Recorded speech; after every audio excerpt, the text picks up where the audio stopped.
मैं दहशतगर्दों को कौम का फैसला सुना रहा हूं कि अब तुम्हारे दिन गिने जा चुके हैं।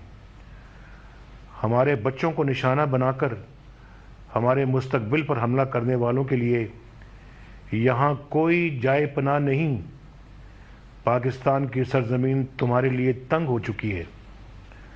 तुमने हमारे मासूम बच्चों का लहू बहाकर पाकिस्तानी कौम को जो दर्द दिया है उसका मुंह तोड़ जवाब दिया जाएगा। हमारे मासूम बच्चों ने अपने पाकीज़ा लहू से एक लकीर खींच दी है जिसके एक तरफ बुज़दिल दहशतगर्द और दूसरी तरफ पाकिस्तानी कौम खड़ी है।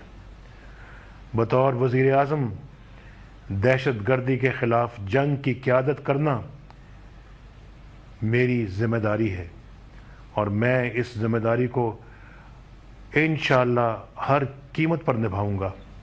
The Peshawar school massacre has led Pakistan to step up its fight against terrorism, and in a move, security forces have killed a senior Taliban commander who is believed to be the facilitator of the massacre.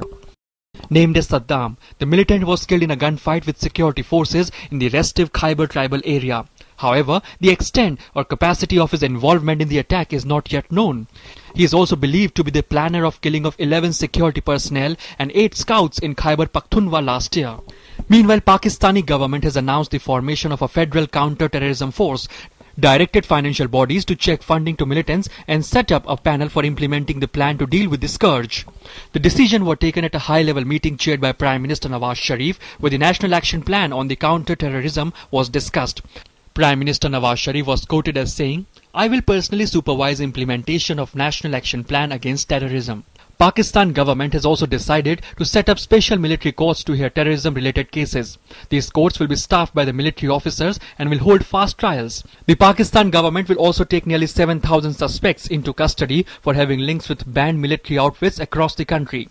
In another incident, a non-bailable arrest warrant has been issued for one of Pakistan's most senior clerics in the wake of protest over what demonstrators saw at his unwillingness to unconditionally condemn a school massacre earlier this month. Demonstrators considered Maulana Abdul Aziz, who teaches at Red Mosque in Islamabad, as being pro-Taliban and began protesting outside the mosque when he allegedly declined to condemn the attack at the Army Public School in Peshawar. Although Pakistan has decided to pitch out terrorism from its soil, but will the country succeed in its endeavour or the move will die out in coming days is to be seen. Asia Desk, DD News.